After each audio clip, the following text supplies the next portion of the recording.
Maravilha! Estou aqui iniciando hoje o podcast do Jogo da Vida, um podcast onde não é só um podcast, não é só bate-papo, é também um jogo de autoconhecimento. Eu vou aqui conversando com o meu convidado e o jogo vai acontecendo e as coisas vão se desenrolando, as sincronicidades se tornam presentes aqui nesse trabalho e você tem a oportunidade então de estar aqui hoje comigo, eu que estou aqui com o meu convidado, meu primeiro convidado, um convidado muito especial, que eu considero um amigo, um querido, né, que está aqui hoje também para me ajudar nesse lançamento desse primeiro podcast. Ele vai me ajudar aqui também nesse bate-papo. A gente vai contar para vocês um pouquinho da minha história com o jogo, o que é esse jogo, o que é esse Mahalila, o que é esse jogo de autoconhecimento, como é que pode acontecer um podcast desse jeito. O Patrick Santos é jornalista, é radialista, já criou documentário, já lançou, é escritor também. Podcaster também, né? Uma figura aí conhecida da mídia também. Tive a oportunidade de participar do podcast dele, que é o podcast 45 do Primeiro Tempo, que foi muito especial para mim também, nesse meu início também de participações na mídia. O Patrick foi essa pessoa também que abriu essa oportunidade para mim logo lá no início. Então estou aqui com ele hoje, Patrick Santos. Patrick, bem-vindo, meu querido. Obrigado, meu querido. Eu que te agradeço. Uma alegria estar participando desse projeto lindo que é o Jogo da Vida, né? E através de um canal, um podcast para ampliar mais o que você já faz, que é tão maravilhoso. E vai ser uma delícia essa conversa, a gente afinar, falar um pouco do jogo, falar um pouco da sua história com o jogo, né? Então vai ser uma alegria, tenho certeza que vai ser um sucesso, como já é o projeto como um todo, e vai levar cada vez mais esse autoconhecimento, espiritualidade, tudo que leva o mundo para um caminho melhor. Então vai ser muito gostoso. Com certeza. Assim, né, gente, esse podcast, que é o primeiro podcast, ele tem assim, claro, a gente tem um certo direcionamento para ele. Normalmente a proposta do podcast é a gente bater um papo livre aqui. Mas solto, né? Solto. O podcast gostoso é que é como se a pessoa pegasse uma cadeira e sentasse aqui com a gente. Vai verdade. Participar. Espero que é gostoso. Que a gente consiga fluir assim. Mas a gente tem um certo direcionamento aqui nesse papo hoje, que é exatamente para como é o primeiro podcast. O que é esse jogo de autoconhecimento? O que é esse Mahalila? Quem que é o Nixon? Qual que é a proposta disso, né? Eu acredito que seja uma proposta muito interessante, porque é um podcast que vai acontecendo e os temas que vão surgir durante a nossa conversa, quem vai trazer é o próprio jogo, né? A gente vai conhecer um pouquinho vamos no flow, já sobre o jogo. Mas, Patrick, antes de a gente falar um pouquinho do jogo, falar de mim, o Patrick, né? Eu conheci você lá no podcast do 45 do Primeiro Tempo. Do Primeiro Tempo, que é o meu podcast. Sei que você teve uma passagem também importante dentro da Jovem Pan também. Sim. Conta um pouquinho pra gente, Patrick, sua história e principalmente por que chama 45 do Primeiro Tempo, que eu acho isso também, assim, sua história, assim, fantástica. Legal. Pô, obrigado. Vamos lá. Então, eu sou jornalista, escritor, estou jornalista, escritor, documentarista. Você citou o documentário que eu fiz lá em 2020, no auge da pandemia. E eu tenho um podcast que chama 45 do Primeiro Tempo, que eu lancei em 2019, que foi uma sequência de um livro que eu escrevi em 2019, onde basicamente eu conto a minha história, né? Eu, como você mencionou, fiz carreira. Eu talvez pertença à última geração que fez carreira numa empresa, né? Eu fiquei durante 24 anos no Grupo Jovem Pan. Comecei como estagiário. 24 anos. Comecei como estagiário. Fui, né, subindo degrauzinho, até chegar a um cargo executivo no grupo. Foi? Foi em 1994. 94. Tem um fato curioso. Eu comecei no dia 1º de maio de 1994. Tem um fato histórico para nós brasileiros, não sei se... O ano da Copa? Não, foi o ano do falecimento do grande Ayrton Senna. Do Ayrton Senna. Eu comecei a minha carreira no dia do acidente, porque eu comecei um domingo. Que é o dia do trabalho. Dia do trabalho. Eu comecei no grupo, imagina a adrenalina que foi nesse dia. No dia que aconteceu o fato fatídico. O fato mesmo, o acidente lá na Itália, enfim. Então, comecei a traçar minha carreira por ali, fui degrau por degrau, até chegar em 2013, eu assumo a gerência de jornalismo de todo o grupo Jovem Pan. Comandar, né, a redação do grupo, então contratar gente, demitir gente no mercado cada vez mais sedento por novidades. Então, foi um processo longo, criei programas, apresentei programas, mas chegou uma fase da minha vida, vamos começar ali nos 45 do Primeiro Tempo, chegou uma fase da minha vida que eu já... As coisas começaram a perder sentido, a vida estava pedindo uma mudança, eu estava trabalhando muito com política, não estava legal para mim, meu corpo já estava dando sinais que a coisa não estava legal. Isso que a gente fala muito hoje, né? Burnout, eu já estava num processo muito próximo disso. E aí eu resolvi, então, cara, tirar um que a gente chama convencionalmente período sabático. Deu um tempo na minha carreira, fui repensar, não fui atravessar os oceanos de veleiro, não fui meditar na Índia, não fui subir e descer as ladeiras de Perdizes, que é o meu bairro aqui em São Paulo. Fui fazer uma viagem mais interna, digamos assim. E eu estava com 45 anos na época, né? E aí acho que todo mundo já ouviu essa expressão, pô, aos 45 do segundo tempo eu vendi a minha casa, aos 45 do segundo tempo eu entreguei o meu relatório. Eu falei, poxa, eu estou no intervalo, eu estou com 45 anos, 45 do primeiro tempo, que se tudo correr bem, tem um segundo tempo pela vida, que é um pouco esse processo de transformação que todos nós, de alguma maneira, passamos, né? Que acho que o jogo mostra isso também, a gente vai falar um pouco desses ciclos, dessas mudanças, né? E eu lancei então um livro onde eu conto essa história, 45 do primeiro tempo, que o sabático me ensinou sobre propósito de vida e carreira. Então começa esse redesenho da minha carreira, aí eu estendo para um podcast, onde eu começo a trazer pessoas para contarem suas histórias. Foi assim que você chegou lá que eu cheguei, né? no 45, para contar a tua história, que é a história que a gente vai contar aqui também. E depois disso vem um documentário, algum projeto também do mundo corporativo, né? Levar um pouco de humanização do trabalho. Então é mais ou menos por aí que eu tenho orbitado. Mas eu já estou agora no 5 do segundo tempo, né? 5 do segundo tempo? Ou 45, ou 50 anos, ou 45 do segundo tempo. Já tô agora é interessante essa questão desse intervalo, né? Porque é isso no futebol, né? Então termina o primeiro tempo. Você tem aquele intervalo, você define novas regras. Vai reavaliar. O que nós fizemos no primeiro tempo? Para onde nós vamos? Vamos empatar o jogo? Vamos virar? Se estiver perdendo, você vai ter que empatar para depois virar. Se estiver ganhando, como é que eu vou administrar? Né? Aquele momento de reflexão, descer para o vestiário. Descer para o vestiário, pausa e reflexão.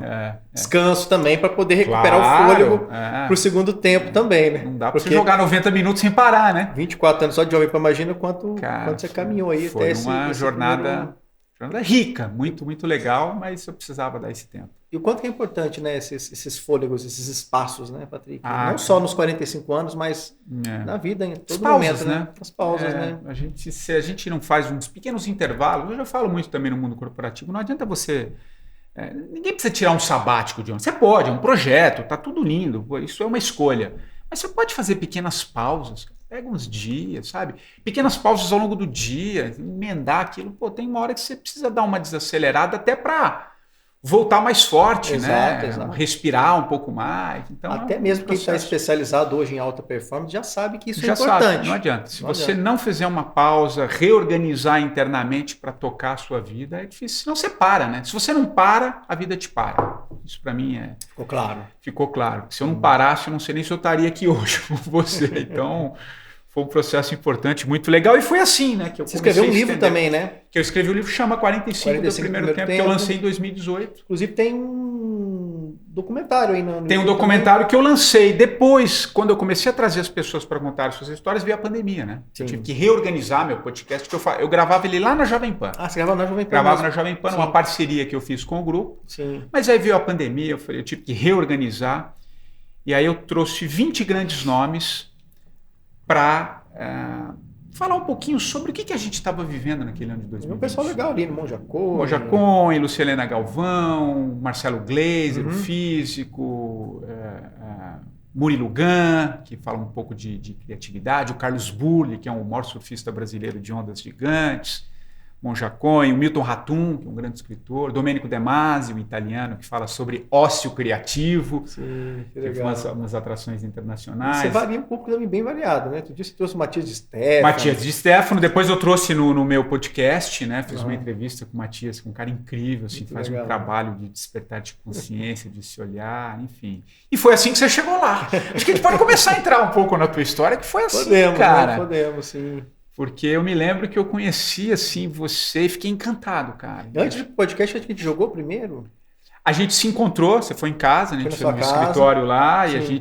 E você me mostrou o que era o jogo. E jogou para mim. Abriu o jogo para você, né? Que foi ali que eu falei, opa, acho que tem muita coisa aí pra gente falar, né? Porque eu me lembro que na cara, a gente vai ver aqui ao longo desse primeiro episódio. Eu lembro, inclusive, que no seu podcast foi a primeira vez que eu contei um pouco assim a minha história de forma mais integral, assim, né? Porque tem uns episódios que eu vou contar um pouquinho dessa história para vocês, mas tem uma parte, alguns pedaços, assim, que luzes que surgem, coisas que...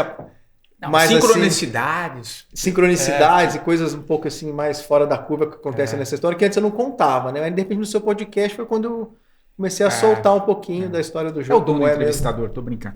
É bom. Por isso foi que muito você tá gostoso. Aqui, não sou bobo, por isso que eu te trouxe aqui, né? Por isso. Foi muito gostoso, porque eu gosto, assim, entrevista para mim, cara, é um papo, tem que ser uma conversa mais aberta, né? E acho que foi gostoso porque quando o jogo se mostrou, e a primeira carta que eu tirei, que acho que é o cartão de visita que você me deu ali ao jogar, que eu tirei o órfão, me lembro, não esqueço até hoje, e aí eu olhei um pouco para minha história, relação com meu pai, eu falei, nossa, e foi... Não pode, né? Um jogo... vou jogar um joguinho, né? De repente, tanta coisa aparece num jogo. Impressionante, né? Outra coisa, porque eu lembro que a gente começou a jogar e não é sobre chegar no topo, é sobre o caminho, né? Perfeito. Eu lembro que eu não passei das primeiras duas aqui, mas você falou, calma, a questão é o que o jogo está falando sobre o teu momento. Perfeito. E você foi a vitória fazendo, é um insight, né? É um insight. Que era um pouco recolher. Então foi muito forte, né? E quando eu senti isso, eu falei, poxa, tem total sentido. E aí no dia seguinte, a gente gravou para contar a tua história de vida como o Mahalila, né? Você viu que eu quase misturei o Mahalila com você, porque acho que está tão imbricado a tua história com o jogo da vida. Verdade. Vamos contar um pouco, cara. Como é que o Mahalila aparece na tua vida? Você tem uma relação, né, com o jogo, eu considero que eu me entreguei totalmente, né, para o jogo, né? Por que eu me entreguei, acho que totalmente para o jogo? Bom, a minha história é assim, né, Patrick? Muito cedo eu comecei já a lidar com o universo do autoconhecimento muito cedo. Sim. Desde ser coroinha na igreja católica durante 6 anos, ir lá rezar terça com a minha avó, mas já até ali muito pequeno, reflexões profundas. Aí passei por várias escolas, né? Passei pela Ordem de Molay, pela Gnose, Rosa Cruz. Com 21 anos, eu era presidente de um centro espírita kardecista. Depois fui passando pelo próprio xamanismo, pelos conhecimentos da floresta, depois o próprio Vedanta, né? Os conhecimentos originários ali da Índia, e por aí vai, né? E também a psicologia e também algumas outras... A psicanálise, né? Sou psicanalista, enfim. Uma parte desse trajeto, isso lá mais ou menos há quantos anos atrás? 14 anos atrás. Né? Eu estava ali numa crise, né? Numa crise ali, 14 ou 15 anos atrás. Numa crise ali existencial, porque eu me via muito cheio de talento, muito cheio de capacidade. Eu fui descobrir, na verdade, um pouco dessa minha estrutura há pouco tempo, né? Que eu fui fazer alguns exames, fui descobrir que eu já desconfiava, porque quando eu fui trabalhar no método Supera, que eu fui diretor nacional do Supera, tinha um teste de QI. Eu fui descobrir que deu um QI 149. Altíssimo, né? Então, desde muito cedo, eu já vinha com reflexões muito profundas. Hoje que eu estou entendendo as vantagens e também os desafios. Também. Tudo é um paradoxo. Né? Dessa neurotipia, vamos dizer assim, né? Então, eu estava nessa crise, me via assim, cheio de capacidades, de criatividade, de potencialidades, inteligente, mas sem crise de propósito, sem fazer o que eu vim fazer na vida, sentindo uma angústia profunda. Como é que eu vou me encaixar nesse mundo? O que eu vou fazer que vai dar sentido para a vazão de tanta coisa que vinha dentro de mim? Eu tinha vindo das mesas de jogos de RPG. Sim, essa é a tua relação. Os jogos de RPG são os jogos narrativos, né? Jogos de contação de história. Mas aí, enfim, no meio dessa crise minha, eu estava morando nessa época em Guaratinguetá, no interior de São Paulo, e fui visitar uma amiga em Cunha, a Mani. Lá na estante de livros dela, no domingo de manhã, tinha um livro, que era aquele livro do Leonardo Boff, que é a história da águia e a galinha. A águia e a galinha. Aquela história mexeu muito. Começa o livro contando essa história. Sinceramente, eu nem li o restante do livro, li só a mesma história da águia e da galinha. E aquela história mexeu muito comigo. Eu fiquei, assim, visceralmente muito mexido com essa história. Muito. Não entendi o porquê.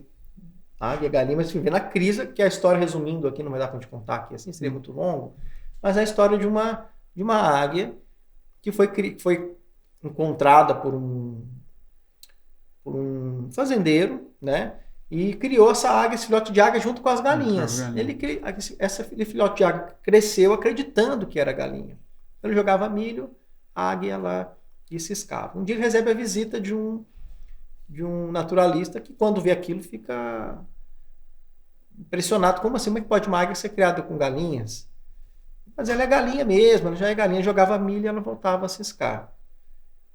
Eu fiquei...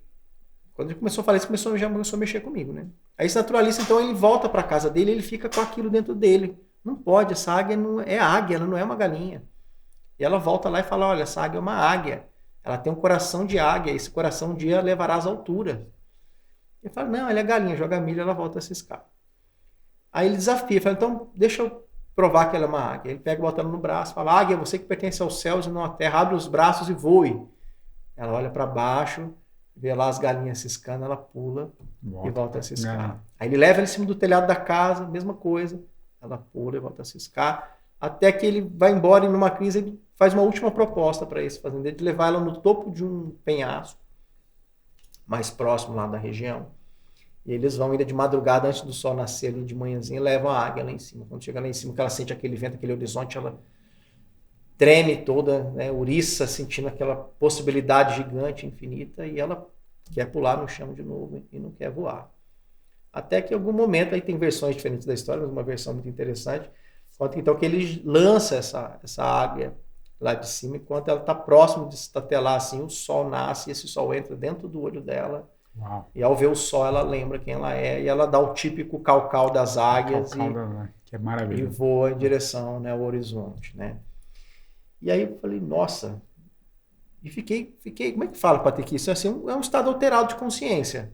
Eu fiquei... quase um processo meio catártico ali, né? Fiquei com aquela sensação de uma energia forte ali, sabe, presente. Isso foi no domingo... Aquilo se comunicou intrinsecamente com você. Exatamente. Isso foi no domingo de manhã. Quem estiver ouvindo essa história, ouve que é muito interessante como tudo se amarra no final. E isso foi no domingo de manhã. Quando foi no domingo à tarde, eu estava assistindo aquele filme, que o ator é o Ken Reeves, que é O Dia que a Terra Parou. O Dia que a Terra Parou. Não sei se você já assistiu esse filme. Não. Mas o que me chamou muita atenção nesse filme é que vem uma bola de luz do céu, essa bola vem e é uma nave, em forma de uma bola de luz, e ele sai de dentro dessa bola de luz, e ele vem com a missão de restaurar o planeta, aqui não tem mais condições, vamos ter que zerar aqui o jogo aqui para poder começar de novo. Ele vem recolher as espécies e tal, enfim. E aí ele vai encontrar o amor do ser humano, e ao encontrar o amor do homem, o propósito do homem nesse mundo, qual que é o valor do ser humano dentro de um propósito maior, de uma constelação maior que está afetando outros planos, eles conseguem, então, enfim, evitar essa catástrofe e tal. Enfim, mas fiquei mexido com essa história. Quando foi domingo à noite, eu estava nesse sítio, me ligou a minha ex-esposa, que estava com mais dois amigos meus, estavam em Varginha, eu sou de Varginha, nasci em Varginha, mas eu estava em Guará, e eles me ligaram, Nixon, estamos aqui, não sei de onde, no alto de um prédio, estamos vendo uma luz dourada no céu, e ligaram eufóricos e tal. A primeira pessoa que eles pensaram foi ligar para mim, né? Porque, enfim, essas histórias GT são muito presentes na minha vida. Imagino, nascido, né? Meu pai fabrica estátuas GT, até meus filhos brincavam porque falavam que ele é o pai do ET, porque ele fabrica estátuas GT, né? Sobrou para mim, enfim. Eu sempre tive esse símbolo muito presente na minha vida, brincando ou não, enfim, de várias formas, né? Aí eles ligaram para mim, né? Nossa, estamos aqui vendo uma luz dourada, uma nave, tal. Eu já estava na sequência daquele filme, na sequência daquele livro. Quando eles falaram aquilo, eu fiquei... Quase que eu não dormi à noite. Isso foi no domingo. Quando foi na terça-feira, a gente pula segunda-feira. Quando chega na terça-feira à noite, eu estou nesse sítio, lá que é o sítio do Dr. Hugo, que é um grande amigo, um grande encontro. Foi um grande mentor também. Um grande mentor, né? Ele foi, para mim, um professor particular de psicologia, de Jung, né? E eu chegando ali com a espiritualidade, ele chegando com a psicologia, foi um grande encontro, né? Quando a gente se encontrou. E tinha uma coisa muito interessante, o Dr. Hugo, ele se dizia cético, assim, não é cético, mas se dizia cético, né? E a minha conversa com ele era falar sobre a espiritualidade, como que isso podia ajudar. E ele é o lado mais racional. Ele até queria entender, ele estava querendo se abrir, mas ele tinha uma dificuldade, mas estava entendendo e tal, e eu aprendendo a psicologia com ele, enfim. E aí, de repente, essa luz dourada aparece lá no sítio, terça-feira à noite. O Dr. Hugo corre para dentro de casa, tranca a porta. Ele que viu, acho que primeiro que eu, mas foi o primeiro a se esconder e eu fiquei lá, subi, tinha um morrinho lá, subi o morro, fiquei lá olhando para essa luz e também uma sensação, uma energia muito forte também, sem nenhum símbolo No horizonte, específico. assim, uma luz... Não, no céu, assim, no bem céu. até baixo, de certa forma, assim, uma bola de luz dourada, e depois ela fez, ó, desapareceu de uma vez, como se fosse um tiro, assim, foi embora. Eu já tinha visto essa luz também em Varginha, mais ou menos no ano, na época da história do ET de Varginha. Eu vi, minha mãe viu, muita gente na cidade viu essas luzes. Sim, são N relatos. N então relatos, não tem como... Gente, não é muito meu tema, mas faz parte da minha história. Claro, né? claro. Há um tempo atrás eu nem falava sobre isso, mas hoje em dia parece que o hoje tema está aberto. Só ver o que está acontecendo nos Estados Unidos, né? Os estudos que a NASA vem soltando, mas enfim. Relatos, né? Enfim, são impressionantes. Isso são umas imagens essa semana agora impressionantíssimas, nítidas, assim, que eu fiquei impressionado. Enfim, apareceu essa luz lá, fiquei assim, nesse estado. E nesse dia eu dormi lá no sítio, acordei lá na quarta-feira. E eu estava com o meu violão ali, e eu tenho um livro de canções, de músicas que eu recebo, assim, por inspiração. De repente começa a tocar, e eu anoto. É uma coisa quase que mediúnica, intuitiva mesmo, assim. E aí comecei a escrever a música, o nome da música era Águia Dourada. Eu não tinha feito ligação, nem do livro, nem com a história de Luz Dourada. Depois eu fui ver que tinha uma história de OVNI chamada Projeto Águia Dourada, que eu nem sabia que existia, enfim. Águia Dourada, e era uma música que vai ser cantada em fogueira, assim, de versões em encontros espirituais, xamânicos, enfim. E aí, então, eu anotei essa canção, chama Águia Dourada. Quando eu terminei de escrever, ela ligou a amiga que emprestou o livro da Águia e da Galinha, do Boff, a Magnífica, para me dizer, Nixon, segunda-feira, minha mente funcionava muito rápido, depois eu percebi, né, que domingo, terça e quarta, e a segunda tinha um vazio ali. Segunda-feira nós jogamos Mahalila em Cunha, um grupo aqui, uns amigos também muito queridos, pessoal do Flor das Águas em Cunha, e foi uma experiência incrível, maravilhosa, e aí a gente lembrou de você, porque é um jogo, tem espadas, tem serpentes. Nessa época, acabei não contando aqui, eu estava desenvolvendo com o Dr. Hugo, eu estava conduzindo grupos terapêuticos aplicando o RPG. A gente trazia as pessoas para dentro do jogo, com personagens, e com esses personagens eles reviviam histórias antigas, marcas e processos, e aquilo era um terreno muito rico para o Dr. Hugo. Ele percebia que os pacientes estavam evoluindo muito nas terapias a partir dessa experiência em grupo. Mas ainda não era aquilo, na época eu não estava ainda... Estava inventando ali e tal, uma crise financeira, inclusive, na época. Enfim, aí eles lembraram de mim por conta disso, por causa dos jogos, tudo que era uma Mahalila, tinha sido uma experiência fantástica. Estou te ligando porque daqui uma semana nós vamos jogar o jogo. Falei, vem pra cá. Vem pra cá. Na minha cabeça era muito assim, funcionando muito em cima. Então ela falou, daqui 7 dias, né? Falou que 7 dias. O 7, eu falei, nossa, essa canção era o número 7 ali no meu caderno, né? Mas você já brincou, eu funciono assim, eu sempre fui assim, é minha natureza, né? Tudo tá tudo conectado. O universo está sempre conversando com você, sempre conversando o tempo todo. Isso é muito legal. E aí, de repente, eu passou uma semana, então, fui lá pegar o Dr. Hugo, a gente ia junto de Guaratinguetá para Cunha. Quando a gente entrou no carro, eu falei, Dr. Hugo, o termo sincronicidade é um termo que foi cunhado por Jung, não é? Ele falou, o Jung que cunhou esse termo. Como é que foi que Jung chegou nisso, né? Como é que a psicologia, um teórico da psicologia, chegou na compreensão da sincronicidade, a ponto de, inclusive, foi quem cunhou isso, não? Porque uma coisa é sincronismo, outra coisa é sincronicidade, né? Enfim, e ele vai me contando as histórias de Jung. A gente foi 40 minutos de estrada, ele me contando as situações que Jung viveu, sincronicidades lá com o escaravelho, com os peixes, com os sonhos, tudo que fez com que Jung fosse observando que eram causais, tinha uma razão ali por trás dessas sincronias. Tem um sentido, né? Tem um sentido, né? Enfim. E aí chegamos lá para o jogo, então finalmente abriu o jogo, é um jogo com umas 15, 20 pessoas mais ou menos. Nessa proposta era uma peça representando o grupo todo, e o facilitador dizia para mim assim, olha, tudo que se manifestar aqui no jogo, entenda que é você, que é para você. Mesmo que você esteja em grupo, vai ser uma peça representando um grupo, mas entenda que o que vem aqui é para você. Você não está aqui por acaso. Nenhum grupo se constela por acaso. E eu levei isso muito a sério. Então aqui já é uma forma de vocês também conhecerem um pouquinho do isso que eu ia Marralila. falar. Porque eu contando aqui como foi a minha experiência, vocês já vão Querendo entendendo. que nos eventos que você faz, você pode reunir 400 pessoas. Você abre o jogo. Isso eu tive Você já nos viu? eventos. Tive já nos eventos. Então, cada um ali tira, mas o andar do jogo é sobre cada um daquelas 400 pessoas e é impressionante como se encaixa. Você foi naquele evento que eu fiz lá no Teatro Safra com a professora Foi Lucilena? Isso, Sim. foi com a professora Lucilena. Você viu lá, tinha 400 pessoas jogando presencial, 900 pessoas jogando online, aquele mesmo jogo, e todo mundo com a experiência que o jogo foi para si. Então, que é uma extensão disso que aconteceu com o que você está acabando de contar. Exatamente. Né? Tinham 20 pessoas ali, mas você entendeu que aquele caminhar ali do jogo era sobre você. Né? Isso que é o. E aí que foi ficando um desafio também, porque o jogo quando a gente abriu o jogo, começou a cair casas de sombra dentro do jogo. Né? Então, para quem não entende, o Marralila, né, é um jogo indiano, né, um jogo da tradição védica, né? Que emerge da tradição védica, né? Que ele emerge da cultura védica. E o Marralila significa os grandes passatempos de Deus. O nome inicial era Gyan Chalpa, ou Gyan Chalpa, que significa jogo do conhecimento ou jogo do autoconhecimento. Existem inúmeras versões desse tabuleiro no mundo. Né? E essa versão que está aqui é a versão de 72 casas, que é uma versão que foi resgatada dessas versões que foram encontradas pelo Harish Johari, que é um pandita, um professor, um escritor indiano, né?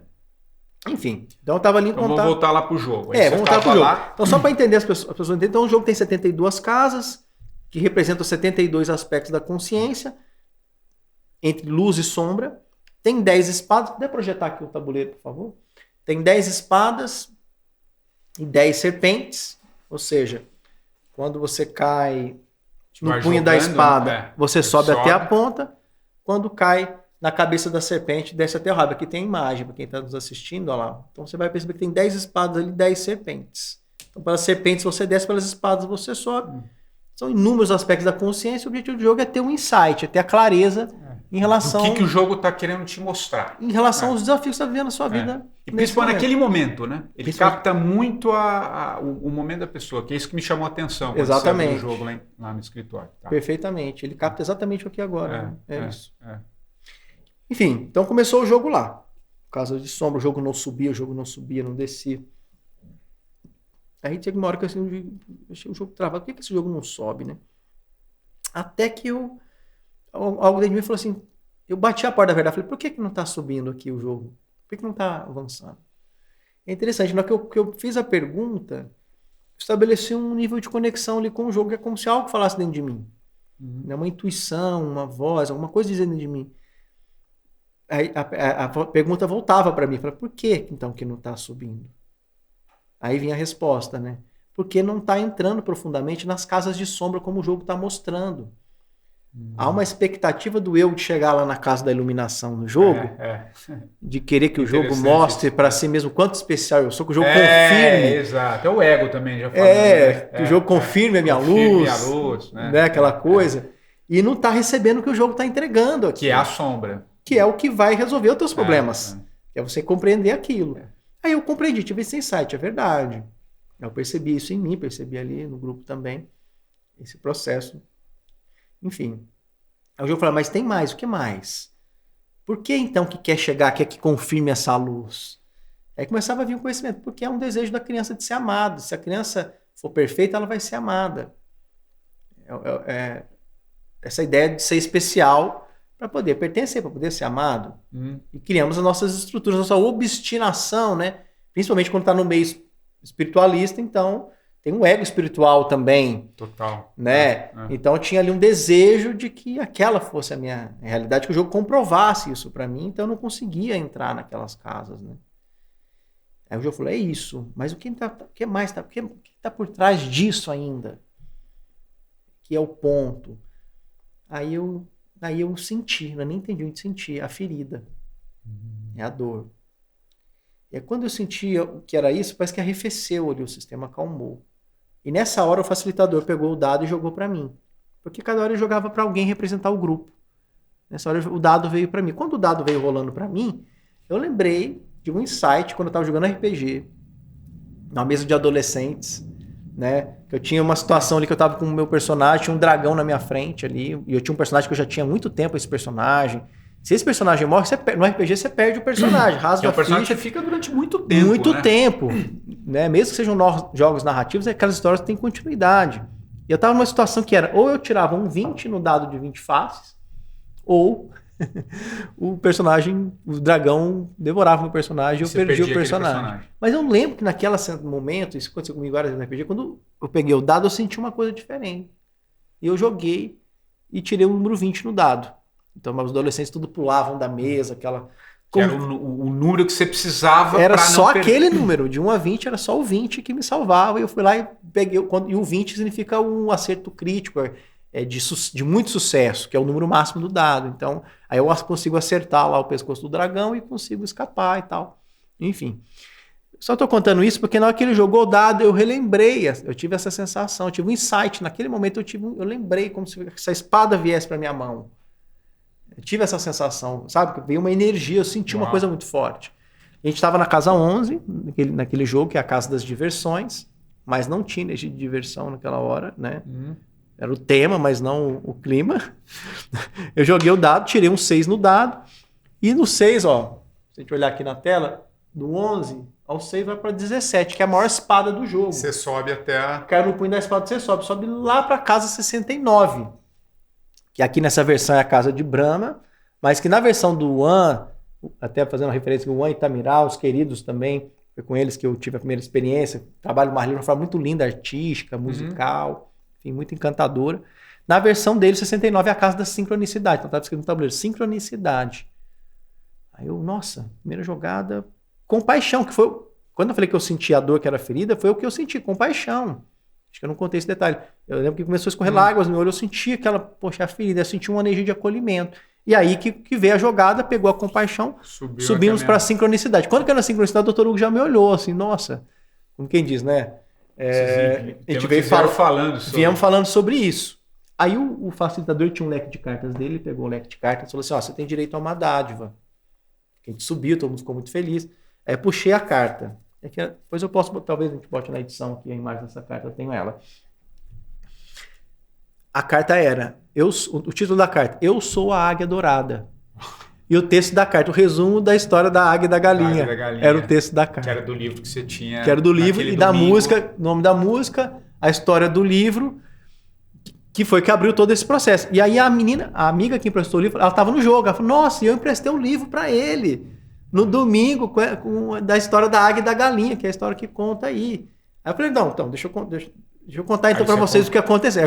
Contei tudo e nós estávamos na casa das diversões, né? Então, aquela música que eu recebi era música de diversões, que era para ser cantada em diversões da fogueira. Eu falei, então canta. Aí peguei o violão para cantar e aí foi uma festa, me levantou para dançar. Enfim, fogos de artifício, né? E essa foi a minha primeira jogada numa Halila. Então, imagina, fiquei visceralmente conectado com o jogo. O jogo já conversou com você ali, né? Conversou ali mesmo. Ali mesmo. E aí depois eu encontrei esse casal, eles disseram que já estava ao tempo que eles aguardavam alguém para poder estar passando também, mas que depois eles, nas meditações deles, de acordo com o Mãe, ele entendeu que o trabalho deles não era nem me ensinar, mas sim me ajudar a lembrar, porque ele tinha entendido que eu já trazia isso de muito tempo.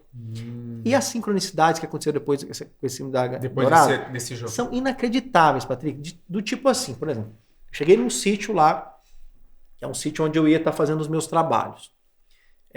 Os grupos e tal, que é um sítio onde eu até morei nele. Fui conhecer a dona do sítio, que ia me alugar lá o sítio, me alugar um chalé lá pra me morar e tal. Aí ela queria saber de uma Halila e conversava, eu acabei contando essa história pra ela entender. E aí ela ficou me olhando meio estranho e de repente buzina assim na entrada, no gramado da entrada do sítio, uma caminhonete. Que era um funcionário do dono da Honda que estava transportando uma estátua de madeira de 2 metros de altura, uma águia, para não dizer dourada, de cedro, amarela, umas serpentes assim. Mas era uma águia. De Bali, porque parece que valia R$48 mil essa águia. Uau. Ele parou ali para mostrar, ele estava transportando, parou ali para mostrar para ela exatamente nessa hora. E a hora que você estava ali. Na hora que eu estava contando, que ela falou que dentro dela estava duvidando, que achando essa história muito de doido, que ela estava preocupada que eu estava contando essa história para ela. Uau. Né? Incrível. E coisas assim, infinitas coisas foram acontecendo. Eu poderia contar muitas histórias aqui, eu vou deixar para um outro momento, né? Mas o jogo mostra, né, muito isso, né? Pois é. E aí foram... Aliás, já que você falou, e vale interromper, porque a gente estava falando um pouco de sincronicidade, eu me lembro que quando a gente fez o jogo lá em casa, quando a gente abriu o jogo lá no meu escritório, emendamos numa conversa que acho que se estendeu por um tempo e vamos almoçar. Porque a gente foi almoçar num restaurante ali próximo de casa, mas a gente teve que pegar o carro e tal. E naquele momento a gente estava falando do Prembaba, por algum motivo que a gente estava trocando uma ideia sobre o Prembaba. E aí eu lembro que a gente parou o carro, saímos falando sobre o Prembaba e entramos num restaurante ali próximo ao estacionamento. No meio da conversa sobre o Prembaba. Estávamos falando do Prembaba. Entramos no restaurante, tinha um pequeno degrau, logo à direita tinha um quadro do Prembaba. Nesse restaurante. No meio da nossa conversa. No meio da nossa conversa. E o que me chamou mais a atenção? Primeiro que eu tomei um choque, né? Nossa, olha que coisa. E você automaticamente identificou a sincronicidade, mas acho que isso é tão normal na tua vida, esses acontecimentos, que você entendeu a sincronicidade, mas estou como que, tudo bem, essa é mais uma da 40ª daquele dia. É como se a guiança fosse sempre através dessa sincronicidade. Então isso me chamou muita atenção, e você está contando esse exemplo da e tantas outras, né? Sim. Então, eu sou testemunha de um exemplo da sincronicidade, que eu fiquei passado na hora, mas você levou, não, calma, é assim mesmo. Então, é interessante. Eu quero dar esse depoimento porque eu acho que tem tudo a ver com o próprio universo que o jogo traz, e quando a gente... Isso tem a ver com autoconhecimento, você vai falar um pouco sobre isso também, né? Quando a gente vai se entendendo, abrindo mais esses espaços, Jung falava muito isso também. A própria sincronicidade, você quase não vai nem perceber, ela já faz parte, ela integra, e parece que tudo que vai acontecer, é o tal do flow, né? Você vai entrando, você vai entendendo que aquilo ali te levou para aquele ponto era você precisava passar ali para chegar lá. Então acho que isso é legal e tem a ver com o jogo queria trazer esse exemplo, mas toca aí, você estava lá na fazenda. Muito importante você ter trazido, né, o Prembaba, né? O Prembaba, ele é muito importante nesse meu trajeto. Porque olha o que acontece. Eu acabei não contando todas as sincronicidades que vem depois, mas aqui uma dessas... É que são tantas, né? É que são tantas, mas é que é um trajeto, né? E nesse trajeto, né, logo nessa mesma época, na sequência, foi quando eu conheci o Prembaba. E eu conheci o Prembaba de uma forma muito interessante, porque eu tinha tido um primeiro encontro com ele, assim, tinha ido lá conhecê-lo. Bom, pensando bem aqui, se eu for contar, eu teria que contar muita coisa. Vou contar a parte só do... Senão vai ficar mais... Meu Deus, é a história que não cabe. Sabe que agora vou abrir agora um grupo só para contar histórias dos alunos. Dos alunos? Que meu nome espiritual é Prem Narasimha. Vai chamar os Lilas de Prem Narasimha. Aí eu só para contar as histórias, né? Aí eu criei um grupo só para isso, porque toda vez que eu vou falar das histórias, meu Deus, é história que não tem fim, né? E é legal como a gente se identifica com história, né? Por isso que Pois né? E essa origem mineira também, né? Meu avô gostava de contar uma história e tal. Estou sentindo dar passagem para isso, mas vamos lá. Estou num encontro com o Prembaba, 200 pessoas num salão, 250 pessoas no salão. A gente tinha se conhecido assim rapidamente, não sabia nada do meu trabalho, e nessa época eu tinha um estudo com Mahalila, mas nem era um estudo divulgado, eu tava ainda, não era um trabalho, só fui lançar oficialmente esse trabalho mesmo, de institucionalizar, viver só do Mahalila mesmo em 2017, início de 2017. Mas enfim, lá em 2010, por aí, encontrei o Prembaba, e aí nesse encontro ele começa a falar do Mahalila, usando a expressão Mahalila mesmo. E não é comum, na época ainda não era comum. Hoje já está conhecendo o Mahalila, naquela época ninguém conhecia. Falando Mahalila e olhando para mim. No meio daquele tanto de gente eu ficava assim, para mim mesmo, você tá olhando, ele olhava e ria, falava, tipo assim, no meio daquele monte de gente, falava, é com você mesmo. Sem saber nada da tua história. Sem saber nada, juro, Patrick, eu juro. Caramba. Começou a falar Mahalila e falando dos lilas de níveis assim que eu nem tava conseguindo entender o que ele tava falando. Cara, é maravilhoso isso. Aí eu fiquei assim, né, arrebatado com aquilo, como pode, né? Sendo intuitivo ou não, coisa aí, mas ele estava fazendo a transmissão e o olhar dele repousava sobre mim, né? E aí nesse dia, quando ele saiu do salão e ele foi despedindo, a gente tinha se apresentado, na época eu também tinha grupos que eu conduzia, fui apresentado assim para ele, veio falar comigo, falou, como é que você tá? Tudo bem e tal, né? Eu estava chegando ainda no grupo ali ainda, ele foi até mim. E aí eu contei para ele, a primeira coisa que eu contei para ele que tinha acontecido com o Mahalila e tal, que eu tinha feito um encontro no grupo anterior, que o tema foi exatamente ele, e o jogo subiu em 4 jogadas, chegou na casa da iluminação, que era um fenômeno muito raro. E aí falei que eu já estava integrando algumas outras ciências, que era parte da ciência dele também, como o Patchwork, enfim, outros caminhos. Não Temos o Mal, por exemplo. Que, aliás, é um livro belíssimo, né? Eu lembro que foi o livro que você indicou. Porque eu indiquei um no seu dos podcast. quadros do meu podcast é sempre no final, o convidado da semana indica um livro e escolhe uma música. O Nixon indicou esse livro, chama Não Temas o Mal, né? Que é uma coletânea da Eva Pierrakos.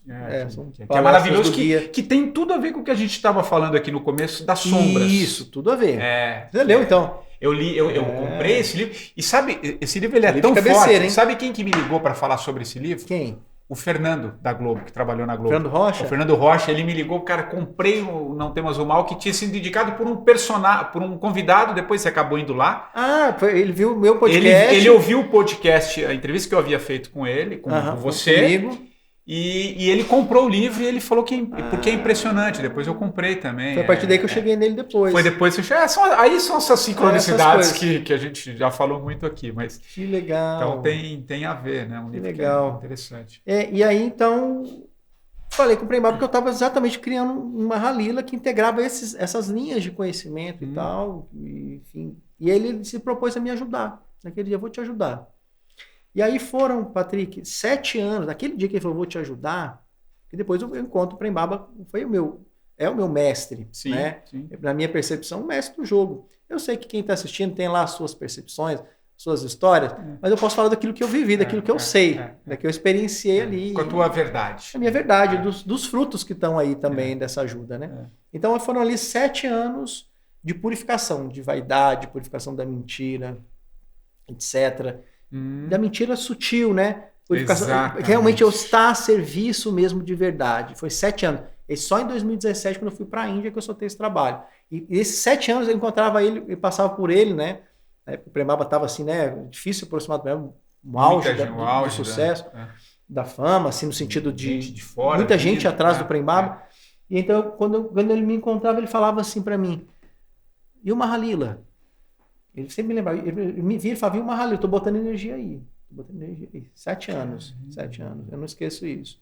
Né? Então, foi muito importante. Não por acaso, sincronicamente, você traz aqui o tema do Prembaba e ele é fundamental na realização desse trabalho. Eu não poderia deixar de compartilhar isso também. Que legal, que legal. Entendo até que assim deve ser. Né? Maravilhoso. Assim deve ser. E acho que é legal, já que a gente está falando do jogo e você está contando todas essas histórias... que aí acho que eu lembro que você contou isso também no papo que a gente teve, que essa mudança quando você efetivamente traz o jogo mesmo, que acho que é 2017, né, quando você estava no Supera. Tem uma história muito interessante, né, que acho que você estava indo para o Rio com o seu antigo chefe, sim, né, e acho que você já estava num momento de sentir mudanças, e acho que você teve uma viagem com ele que era um negócio muito importante. E ali acho que é mais um desses eventos sincrônicos que parece que conversa com você. E aí, isso você vai contar efetivamente, mas tem um momento quando você resolve apostar ali mesmo e falar, que você não tinha aquela expressão que minha avó usava, não tinha um gato para puxar pelo rabo na época. Mas... Exatamente isso. Você já ouviu essa expressão? Não tinha um gato para puxar pelo rabo. E aí as coisas acontecem e o jogo começa a ganhar... Nessa época eu era diretor do Supera, né, eu tinha uma função, eu era responsável. Quem conhece o Rede Supera? O método Supera, de ginástica cerebral. Para o cérebro, desenvolvimento cognitivo, neuroeducação, né, enfim. E eu fiquei 4 anos lá, né? Então, na etapa final ali do Supera, eu ajudei a montar o departamento de projetos educacionais. Então, o Supera tem como rede de franquia, são 350 franquias no Brasil. E eu fui responsável por estruturar o departamento de projetos educacionais. Então, a gente levava o projeto Supera para prefeituras, para as escolas públicas e particulares. Então, viajei o Brasil todo. Enfim, a gente estava crescendo bem. Na época, a gente tinha fechado contratos grandes, na época, tudo. E nós estávamos indo assinar um contrato no Rio de Janeiro, que era um contrato que seria muito importante. É um contrato que praticamente eu ia aposentar com esse contrato. Vou resumir a história para não entrar em detalhes, não expor muitas coisas pessoais de ninguém. Mas enfim, ao mesmo tempo a gente sabia que esse contrato tinha uma coisa de errado nesse contrato. Você não estava à vontade. Né? Não estava à vontade. E no fim, o Antônio Carlos também não. E no fim a gente acabou que não assinou esse contrato. Mas nessa viagem eu começo a falar para o Antônio Carlos, eu não vou assinar esse contrato. Nós não devemos assinar esse contrato. O contrato você vai ficar milionário. Vou resumir a história. Nós não podemos assinar esse contrato. Isso é um marco na vida de qualquer pessoa, viu? Rapaz, só quando você está ali que você... Para ver como é que é uma prova dessa, né? Mas ali eu entendi que era um alinhamento meu com a verdade. É isso. Ali eu falei... Ali eu sabia que se eu fisgasse ali, eu ia me perder. Uau. E ali eu firmei isso. De repente o Antônio Carlos, ele, no meio do carro, assim, ele muda a energia. Ele fala assim para mim. Olha... Eu vou falar uma coisa para você não como chefe, porque não é do meu interesse, mas eu vou te falar como amigo. Você não está fazendo o que você veio fazer nessa vida. Uau. Rapaz, foi uma flechada. Caraca. Quando ele falou isso assim, eu chorei, me emocionei. Assim. Conversou com a tua verdade. Então. Não, senti uma energia fortíssima. Maravilhoso. Falei, Antônio Carlos, é verdade, mas eu tenho uma filha, como é que o que eu vou fazer se eu for fazer o que é o meu ser, né? Ele sabia, ele já tinha... Eu falei, e aquele Mahalila? Ele falou, e aquele Mahalila, aquele jogo seu, você jogou aquele jogo com a minha família, mudou o cenário da minha família, aquele jogo é fantástico. Mas como é que eu vou ganhar dinheiro com esse jogo? Ninguém ganha dinheiro com esse jogo. Eu falei, não, mas você monta um modelo. Ele começou a dar ideias, a gente parou conversando assim, entramos no meio dessa conversa assim para tomar um café num posto. Tinha um posto que tinha várias TVs assim, e todas as TVs passando uma matéria na Globo de manhã assim só mostrando jogos de tabuleiro, um monte de jogos de tabuleiro assim. Mas olhando assim, vendo os jogos de tabuleiro, né? E aí eu acordei com ele, não, eu fico até o final do ano e final de 2016 eu fecho aqui e vou viver só do jogo. Isso eu já estudava o jogo nessa época toda. Ele me ajudou, foi lá, me ajudou a fazer o primeiro retiro com o jogo, ele levou gente, ele foi um pai para mim nessa transição. Pessoa que eu tenho muita gratidão, né? O Antônio Carlos foi quem me trouxe assim essa estrutura masculina mesmo, de ordem, de organização, de força de empreender para poder soltar um trabalho desse, né? Uns 4 anos que eu fiquei lá em São José trabalhando com o Antônio Carlos, né? Foi essa força para mim. Enfim, soltei o trabalho, fui para a Índia, apresentei lá o Mahalila, estive lá com o Prembaba, várias coisas aconteceram lá, voltei, agora vou viver só do jogo. E aí, estamos aí. Até hoje a coisa aconteceu, o Sincronizado foi trazendo, as coisas foram acontecendo.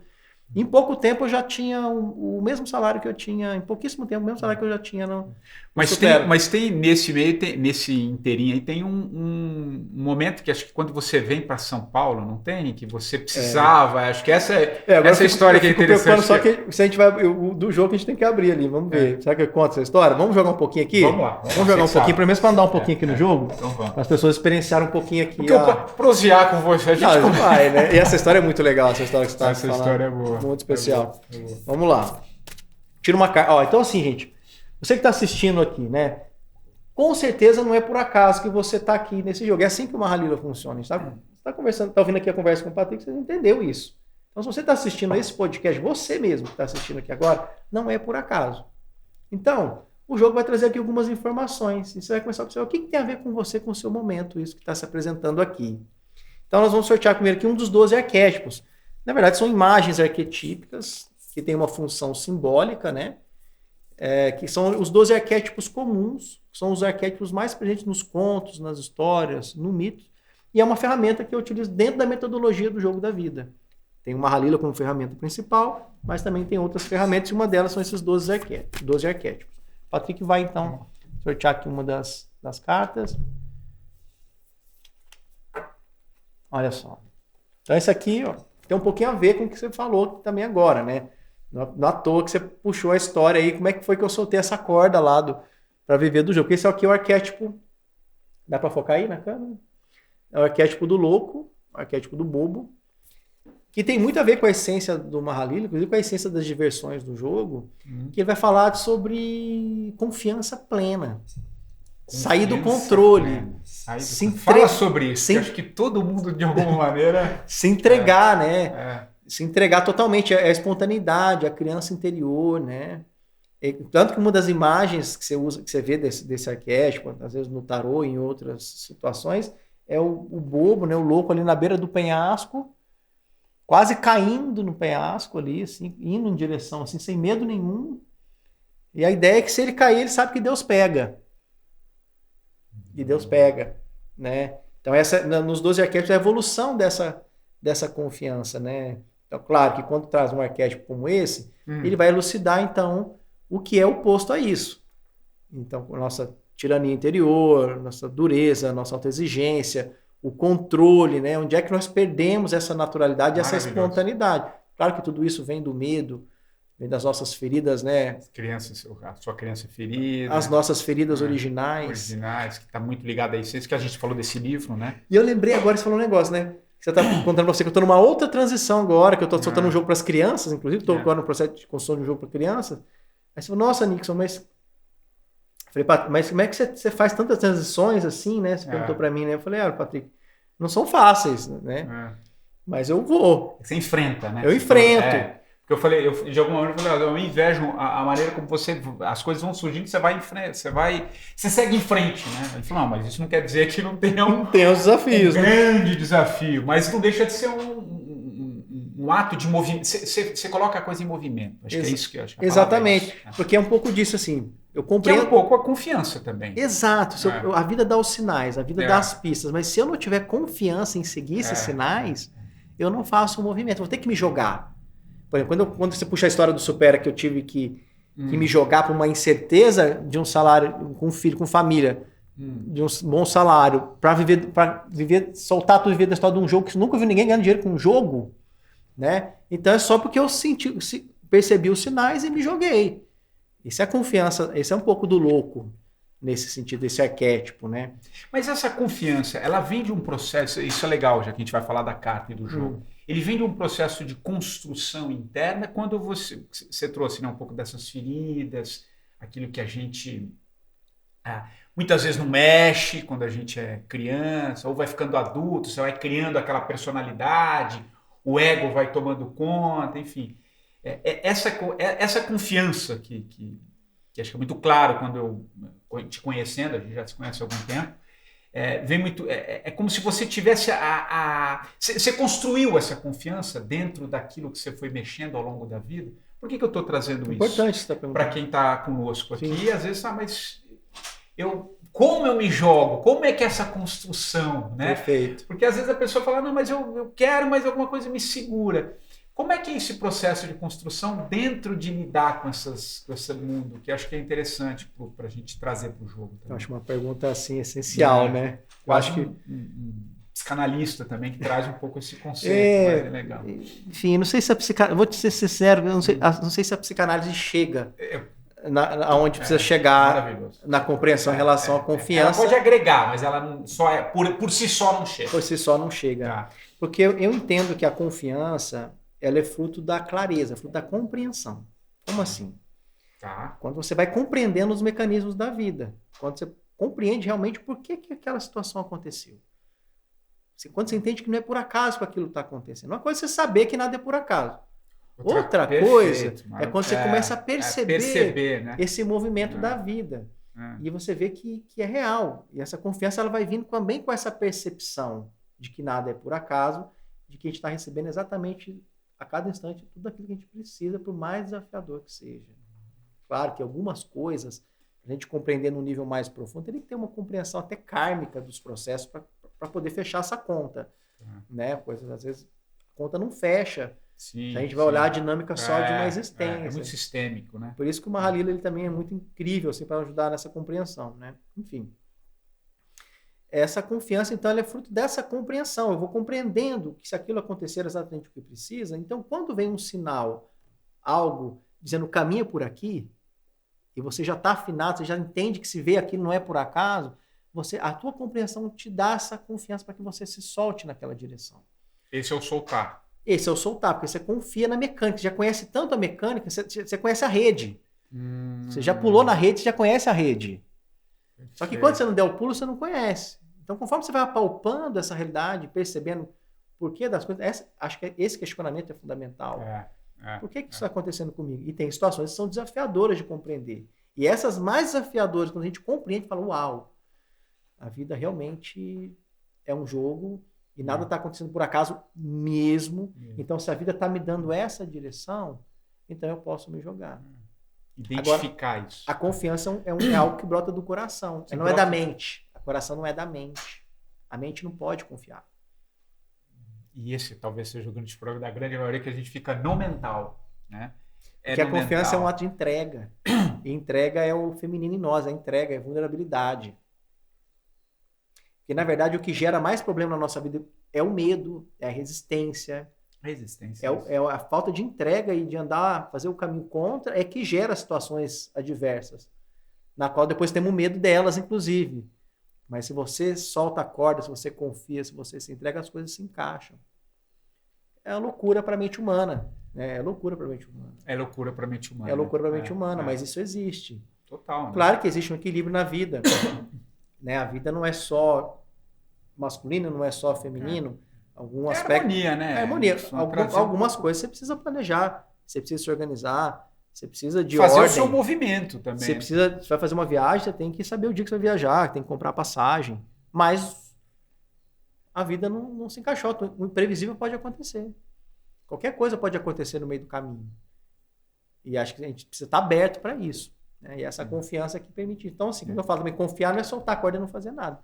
Mas é o equilíbrio disso. Né? É porque a gente tem, né? Eu acho que a carta, acho que é legal para a gente ter isso, né? Tem sempre dentro de cada um aquilo que comunica com você. Né? É difícil, às vezes, explicar em palavras, porque é um sentir, né? É um sentir, é aquilo que vem, é o é. Jung falava do é o é, aquilo que você...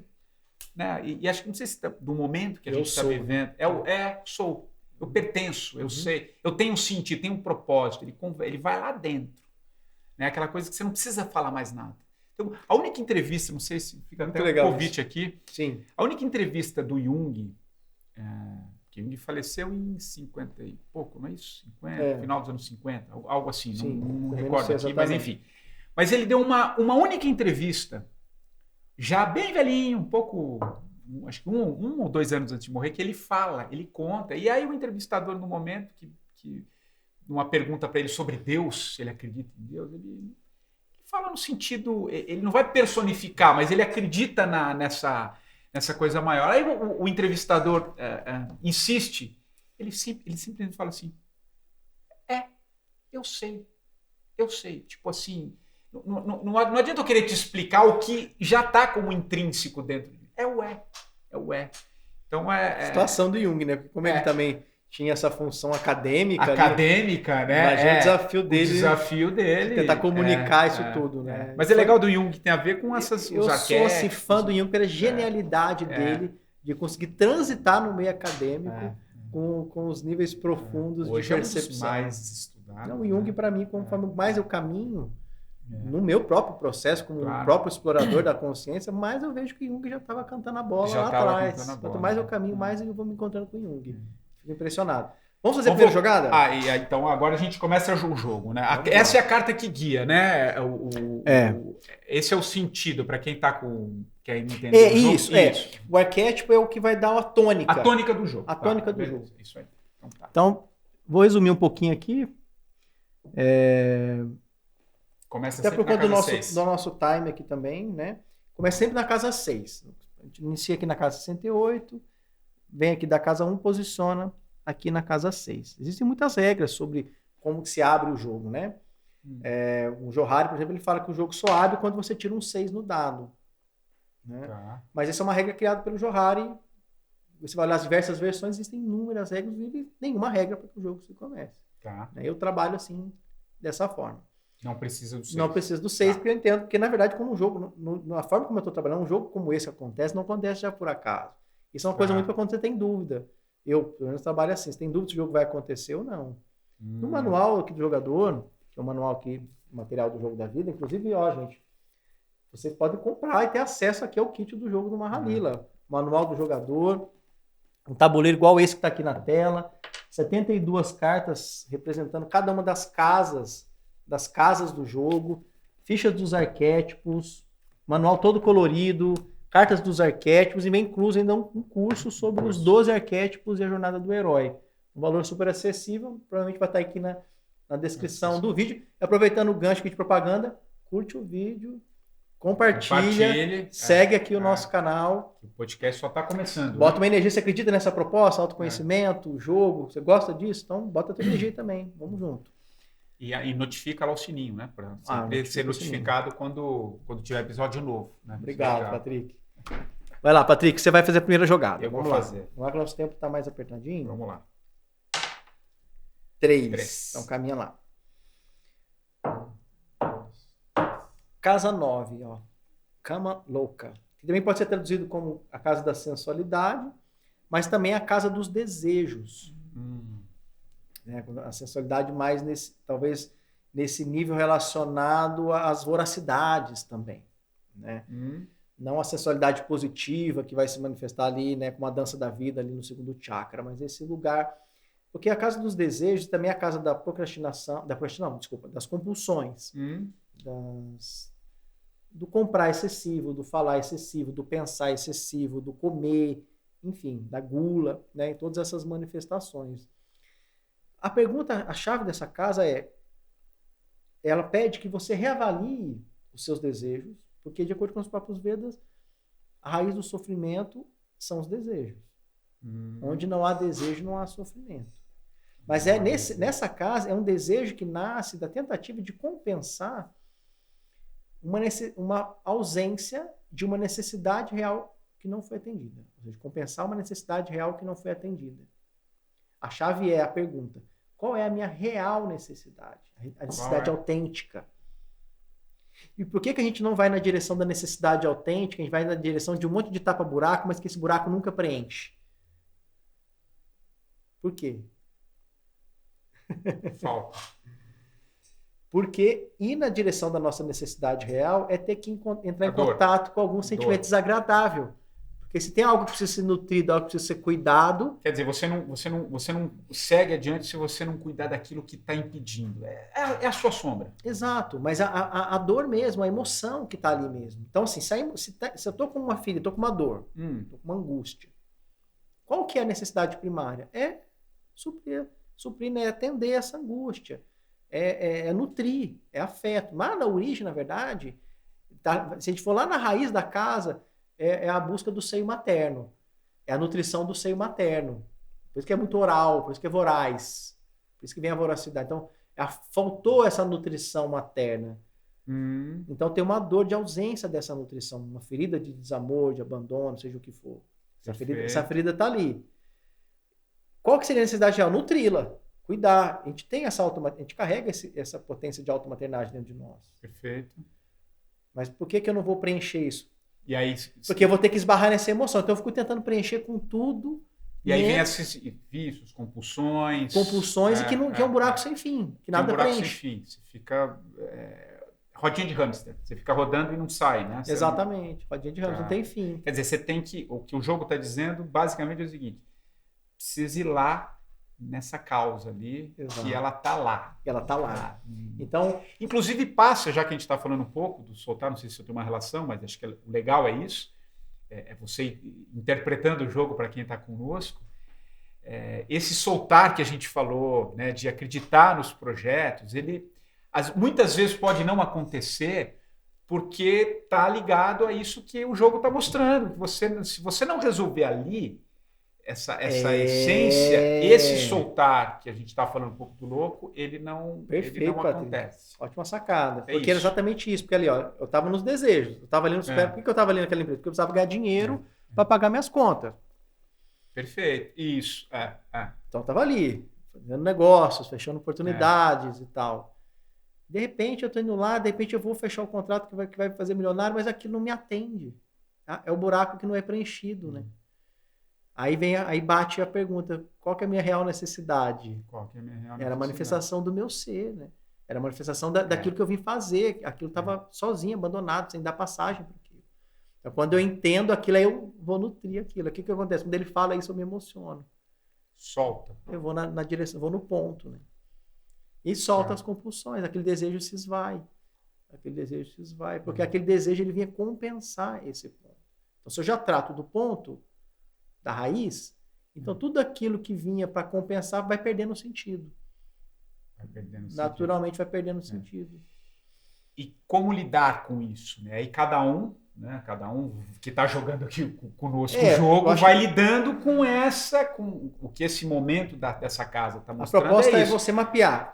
Mapear a sua vida. Às vezes é alguma coisa que não foi resolvida na tua infância, alguma coisa, mas você tem que Primeiro é compreender, Nixon. Primeiro é compreender e aí ver como que você solta isso, né? Exato, perfeito, Patrick. Vamos mapear. Como é que essa casa se manifesta na minha vida? Quais são os meus desejos? Tá. Quais são os desejos? Como que eu atuo? Quais são as minhas compulsões? Você faz um mapa, você fotografa, tá? Tem isso aqui, eu desejo muito aquilo, aquilo outro e tal, tal, tal. Qual que é a minha necessidade real diante disso tudo? Né? Qual que é a minha necessidade real diante disso tudo? Aí vamos um elemento também que ajuda nessa casa, que não podia deixar de passar. Você já reconhece tudo aquilo que você tem, tudo aquilo que você recebe? Você já está podendo usufruir? Você está desejando, mas você está recebendo o que você tem? Eu estou tomando uma água, mas eu estava querendo aquele chá. Aí eu tomo aquele chá, mas eu estava querendo aquele suco. A gente nunca está se nutrindo, recebendo o que temos e o que está disponível para nós nesse momento. Porque se uma regra fundamental do jogo diz, olha, lembre-se, você já está recebendo exatamente tudo que você precisa a cada instante para o seu processo de evolução. Uau, será que eu já estou podendo receber o que já está disponível? E olhar para isso, né? Em vez de estar procurando algo que não está disponível agora. Porque aí você começa a nutrir. Aí você vai entrar na nutrição. Você está recebendo, você está se nutrindo, você está absorvendo. Né? Muito legal. Muito legal. Boa. Segunda jogada. Vamos lá. Olha como ele resistiu. 6. Caminho então aí, Patrick. 1, 2, 3, 4, 5, 6. Naga louca. Naga louca é a casa da fantasia. A casa da fantasia. Ela tem 2 aspectos. A fantasia enquanto ilusão e a fantasia também no aspecto positivo da fantasia, que seria, por exemplo, a fantasia da criança, o mundo da fantasia, essa magia, esse mundo da imaginação, o mundo da fantasia da criança. Mas, a gente na casa dos desejos, provavelmente a gente está tratando aqui da fantasia enquanto ilusão, enquanto idealização. É isso que é essa palavra.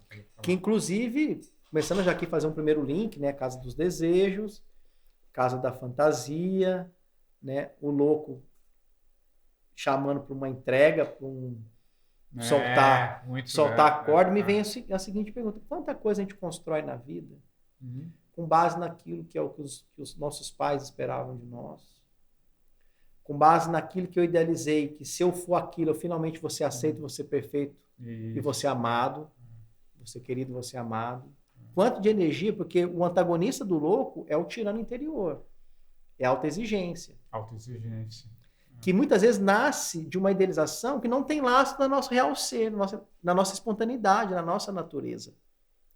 E aí quando vem um arquétipo como esse, vem essa casa, vem a casa da fantasia, qual é a fantasia que você criou para você sobre o que é, como você vai ser feliz, sobre o que é sucesso para você, sobre o que você veio fazer no mundo, o que você deveria fazer, que às vezes não tem relação nenhuma com o teu ser, com a tua natureza, com a tua espontaneidade, com as tuas necessidades reais, né?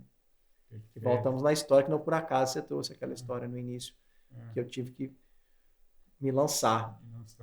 Entender que aquilo era uma ilusão, que não era eu. Né? E é não viver, você falou um pouco dos pais, da família, que a gente vai sempre idealizando, né? Isso é muito comum também nos dias de hoje, em que o mundo está num processo de transformação. Às vezes a gente não percebe, mas a gente vive muito o sonho dos outros. O que é o sonho dos outros? É um certo sonho que parece que a felicidade é aquilo que está lá. Eu vivi muito isso na minha jornada também. Eu cheguei, como eu disse, eu comecei... Né? Quem não? É isso. Quem não, né? Comecei lá no primeiro degrau. Eu lembro que faltava um degrau para chegar no topo do meu departamento, que era diretor. Mas eu olhava para aquela pessoa que estava acima e eu falei, mas não é aquilo. Você via a situação da pessoa ali, não é aquilo. Mas pode ser a grana que for, o status. Mas não, porque eu costumo... E eu falo muito no meu podcast também. Você pode mentir para qualquer um, mas você não mente para você. Internamente você não mente. Então, eu acho que voltando ao jogo, a carta, e falando um pouco desse exemplo que você trouxe, às vezes a gente quer viver o sonho dos outros que a gente nem sabe o que é o nosso. Né? Nem sabe, nem notícia. Mas o lance é esse aqui. Não, mas quem disse que é esse aqui? Que falaram, mas quem falou? Né? Então, acho que é fazer um pouco essas perguntas. Né? Perfeito, ótimo. Acho bem colocado isso, né? Porque, veja bem isso em tudo, né? Por exemplo, a gente usa também como exemplo essa casa, é aquele sonho, por exemplo, da jovem que vai encontrar o príncipe encantado, por exemplo. A história do príncipe encantado. Sim. Então, às vezes eu idealizo, isso pode ser o inverso também, né? Pode ser a idealização da princesa, enfim, não importa, né? O gênero. Mas eu idealizo que a relação é que vai suprir as minhas necessidades. Porque na casa nova também não coloquei, mas é onde está a raiz ali, a carência. A carência. A carência. Então eu idealizo, eu projeto nas relações que ali, ou na relação que ali é que eu vou resolver os meus problemas. Vou aliviar aquela dor. Vou aliviar aquela dor, né? aquilo. E aí uma hora isso vai ter que ser desconstruído. Essa fantasia vai ter, o castelinho de areia vai cair. E fazendo o link, isso não vai se solta se você não limpa. Isso vai para a relação com o dinheiro, para a relação com o trabalho, para todas as áreas. O que tem na sua vida que não tem lastro na verdade? O que está na sua vida que não tem lastro no seu ser, na sua real necessidade? Em algum momento aquilo vai ser provocado. É da dinâmica do jogo. Aquilo que não é o seu ser, aquilo que não é a verdade, aquilo que não tem lastro no que você veio fazer nessa vida, aquilo no momento vai ser provocado, aquilo vai se desmanchar. A vida não vai dar energia para aquilo que não é. A vida não vai. Até vai. A vida não dá energia para aquilo que não é. A vida não dá energia. Muito legal, né? E é verdade, não vai dar. Tá aí um bom título para a chamada também do podcast. Boa. O jornalista aqui. Jogada para fechar. Vamos lá. 5 minutes. Tá certo? Joga de novo, porque ele ficou no meio do caminho. Vai lá, joga direitinho. Aí, sim. 6 de novo. Tem uma coisa, né, que quando... Isso. Que quando cai o 6, joga de novo. Então, nós vamos fazer essa jogada rapidinho, mais uma. Eu vou passar rapidinho aqui na Samana. Quando cai o 6, joga de novo. Tem isso. Legal. Porque essa casa 21 é a casa da expiação. E a expiação, ela tem um tema mais espiritual, né? Porque o Mahalila é isso, né? O Mahalila tem aspectos psicológicos, mas ele também trabalha com aspectos transcendentais. A expiação é a palavra mais próxima para tentar traduzir o que o Santos está querendo dizer aqui. Por que é interessante ter vindo essa casa 21 aqui agora? Porque a gente está falando que é assim, que a vida, se você está fazendo aquilo que é o caminho, a vida dá energia para aquilo e tudo vai dar certo e tudo flui. Mas às vezes na vida a gente tem uma situação que a gente está ali. Por exemplo, eu fiz a coisa certa, estava fazendo hoje no dia, mas de repente surgiu uma situação, senti que eu estava fazendo tudo tão certinho nesse dia, senti que eu estava fazendo o que tinha que ser feito naquele dia, mas de repente surge uma situação desagradável ali para mim. Então a casa da expiação, ela vai falar um pouquinho da nossa relação com o karma, no sentido de como a gente compreende o karma aqui no Ocidente, que são as consequências das nossas ações. É a lei da própria matéria, da ação e reação. Então, toda ação, todo movimento, ela vai ter uma reação, tem um preço. Então, às vezes tem situações na vida que nós estamos vivendo, Patrick, não é porque a gente errou agora, às vezes a coisa tem uma linha anterior maior. E a expiação é pagar a fatura, pagar a conta. Mas como lida com isso? Mas como aprendizado. Como aprendizado. Como aprendizado. Você entende o que você está espiando, né? O que você está purificando ali, o que está... Eu sei disso. Eu lembro ainda novo, uma época quando eu era bem jovem, não que eu não seja jovem ainda. Deve ter de mim é uma criança. Imagina. Né? Mas assim, quando eu era bem jovem, eu trabalhava com vendas. Eu lembro que tinha uma época que teve que sobreviver sozinho, com 18 anos, estava lá em Porto Alegre. Enfim, eu vendia assinatura de revista no porta a porta.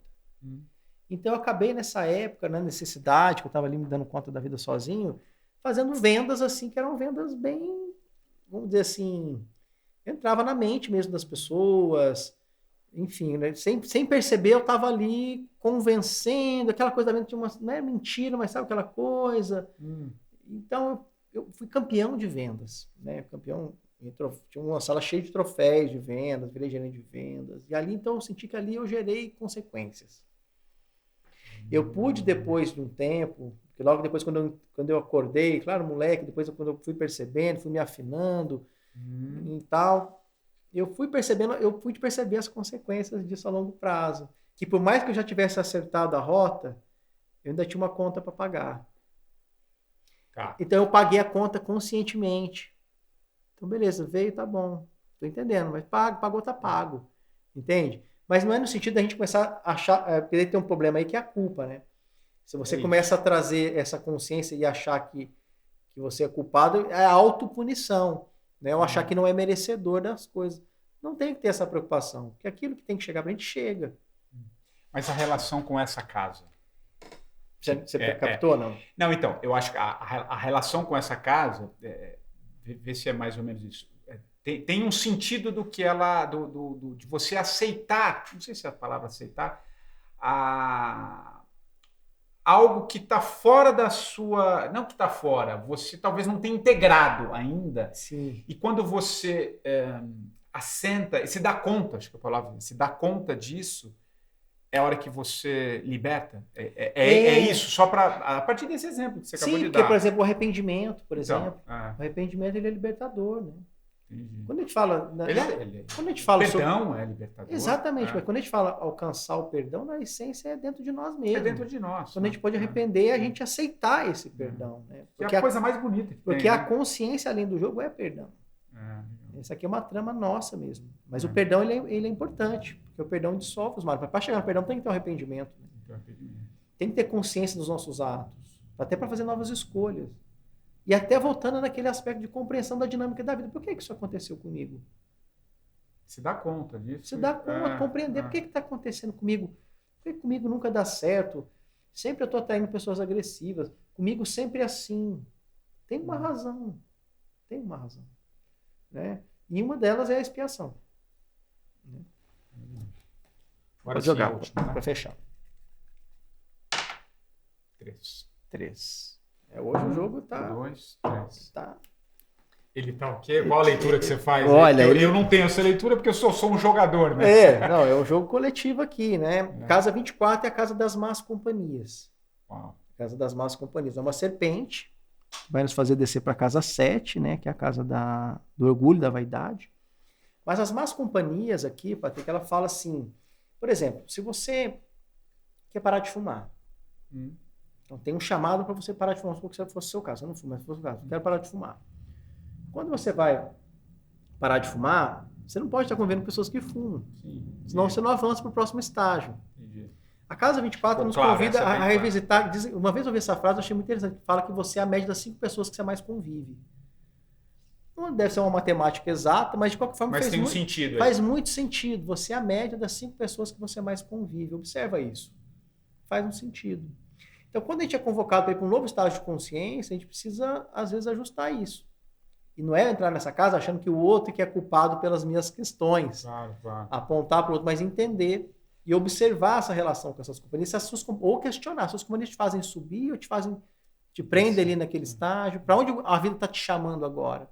Essas companhias são aliados para esse chamado ou eles te prendem na zona de conforto no mundo comum? Isso cabe também, além das companhias, ao que você vem usando na tua vida, onde você está dedicando a sua atenção? Tudo. Não é só... Você não está só personificando, sei lá, você lê... O que você lê, o que você assiste. As suas influências. Tá, então, as suas influências. Legal que é o que te acompanha, né? Que é o que te acompanha. Aquele que está acompanhando o tempo todo. Exatamente. E aqui a gente finaliza na casa 7, então, que é a casa... Quando você falou que o jogo tá o quê? O que você quis dizer? Hoje o jogo tá o quê? A própria dinâmica de não subir e descer? Não. É um jogo que veio com bastante casas de sombra, de certa forma, né? Sombras. A gente veio a casa dos desejos, a casa da fantasia. Depois veio aqui a casa da expiação, não é isso? Tá. Aí ficamos más companhias, então finalizando aqui na casa do orgulho. Mas teria aqui no meio várias casas positivas, compaixão, alegria, caridade, a casa do Dharma. Qual a leitura? O que quer dizer é o que o jogo está mostrando aqui mesmo. Tá. Que o jogo sempre chega na hora certa o que tem que entregar. Então, para quem está assistindo e está me acompanhando, entendeu que recebeu exatamente o que precisava até aqui. Perfeito. Né? A casa 7 é a casa do orgulho, da vaidade, né? Que representa também na essência, na raiz do orgulho da vaidade, está o sentimento de inferioridade. O orgulho da vaidade é uma estrutura que vem compensar a ferida de inferioridade. Eu tenho que inflar para poder compensar. Para compensar aquilo que... Aquela inferioridade, que é o medo de ser inferior e a partir disso não ser aceito, não ser reconhecido, não pertencer. Não pertencer. Né? Então, inclusive, vem um pouco dessa questão mesmo. Inclusive, eu fecharia nessa casa, até mesmo o jogo vindo com casas de bastante sombra, tipo, não importa se tem um monte de sombra. Ela está te mostrando... No mundo material, ninguém é perfeito. faltou uma informação para a gente lá no início. Patrick dissesse assim, olha, não se preocupe, ó, ninguém é perfeito e tá tudo bem. Porque a gente participa de uma cultura que diz que todo mundo tem que ser especial. Mas todo mundo tem que ser especial, como é que faz? Todo mundo foi especial, ninguém é especial. Faltou dizer que tá tudo bem ser imperfeito, que é parte do jogo, que é parte da mecânica da vida, né? Porque se a gente pode aceitar essas imperfeições, a gente pode olhar para essas sombras que são a raiz dos grandes desafios que a gente está vivendo e poder transformá-las. Entrar em paz com isso. Porque muito do nosso sofrimento não é nem o fato de tê-las, é o fato de nos culparmos, de nos punirmos por não sermos perfeitos. Quer dizer, precisa olhar para elas para operar essa mudança, né? Esse soltar, esse caminhar mais fluido pela vida. Não sei se é isso. Exato. Vamos caminhando agora para o fechamento, então. Patrick, mais alguma consideração? Não, eu achei maravilhoso. Bom, como a primeira vez que eu me deparei com o Mahalil, ele já me trouxe uma mensagem. Eu sei que aqui é um jogo coletivo, né? Claro. Não sou eu, é você e todo mundo que está conosco aqui, mas acho legal a gente conseguir absorver a mensagem do jogo, e sempre assim, e desejar que esse podcast tenha vida longa, porque ele vai estar sempre conversando com quem está assistindo, e enfim, acho que... E convido também para quem quiser conhecer melhor, é um método de autoconhecimento, de espiritualidade maravilhoso, que eu conheci através desse apresentador, desse host aqui do podcast, o cara que trouxe esse projeto. Então, obrigado, meu querido. Legal, adorei esse papo. Obrigado. Foi um formato um pouquinho diferente, né? Porque... Não foi um pouquinho diferente, porque como a gente teve essa ideia de as pessoas pudessem conhecer um pouco a história, a ideia é que normalmente, para quem vai estar assistindo os próximos episódios, aí é o jogo em si. O jogo vai rolando, a conversa vai rolando, de vez em quando a gente joga, o jogo vai trazendo mais ou menos como você estava querendo ir agora no final mesmo. Isso. Só que o nosso tempo aqui, né, no estúdio ele foi já chegando pertinho do final, a gente organiza melhor. Mas olha, no final aconteceu o que tinha que ser, tá tudo certo, tudo perfeito, mas só para as pessoas entenderem um pouquinho da proposta, como vai ser, né? Então, Patrick, muito obrigado pela sua presença aqui. Você que está aí nos acompanhando, então, siga aí o nosso canal, curta esse vídeo, compartilha. Kit do Jogo da Vida, link aqui na descrição. Está aí disponível para você ter o jogo da vida na sua casa, né? Uma bússola para te guiar dentro do seu processo de autoconhecimento. Em qual casa do Jogo da Vida você está? Quais são os aspectos inconscientes que estão engendrando o grande desafio que você está vivendo na sua vida nesse momento? Você quer mesmo resolver o seu grande desafio? Se você quer resolver, você tem que saber a verdade. Tem que bater a porta da verdade. Tem que abrir o jogo, entender o jogo. E essa ferramenta faz isso e está aí disponível para você. Muito obrigado pela sua participação. Obrigado, Patrick. Valeu, gente. E sigamos rolando os dados. E é isso.